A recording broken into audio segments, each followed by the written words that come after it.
আসসালামু আলাইকুম, সবাই কেমন আছেন? আজকে আমি বেগুন দিয়ে, বড়ি দিয়ে আর পালং শাক দিয়ে খুব মজার একটা রেসিপি দেখাবো। তো আশা করি আপনাদের কাছে ভালো লাগবে। প্রথম থেকে শেষ পর্যন্ত কিন্তু অবশ্যই ভিডিওটি দেখবেন।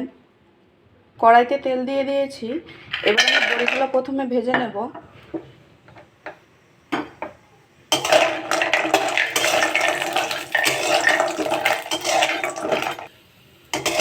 বড়িগুলো লাল লাল করে ভেজে নিয়েছি।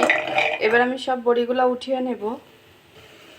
কড়াইতে আমি পানি দিয়ে দিয়েছি। পানিতে খুব ভালোভাবে বলক এসে গেছে। এবার আমি এতে পরিমাণ মতো লবণ দিয়ে দিচ্ছি আর পরিমাণ মতো হলুদ গুঁড়ো দিয়ে দিচ্ছি।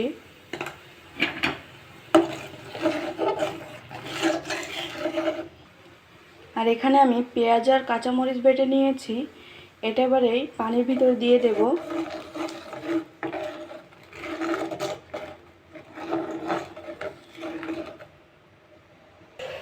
এবার আমি কেটে ধুয়ে রাখা বেগুনগুলো সব দিয়ে দিচ্ছি।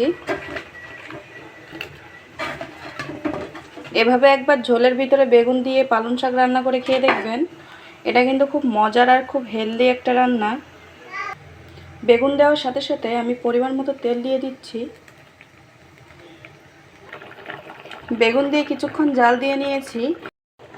কেটে ধুয়ে রাখা পালং শাকগুলো দিয়ে দিচ্ছি।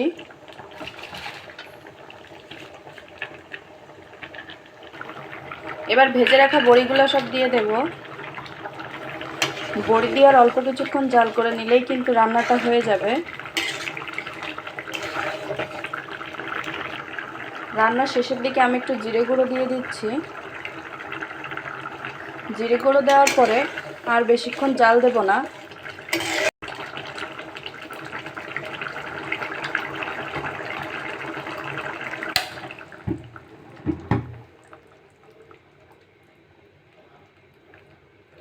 তো বেগুন, পালং শাক আর বড়ির এই রান্নাটা আপনাদের কাছে কেমন লেগেছে অবশ্যই জানাবেন। রান্নাটা যত সহজে করা যায় খেতে কিন্তু তার থেকে বেশি মজা লাগে।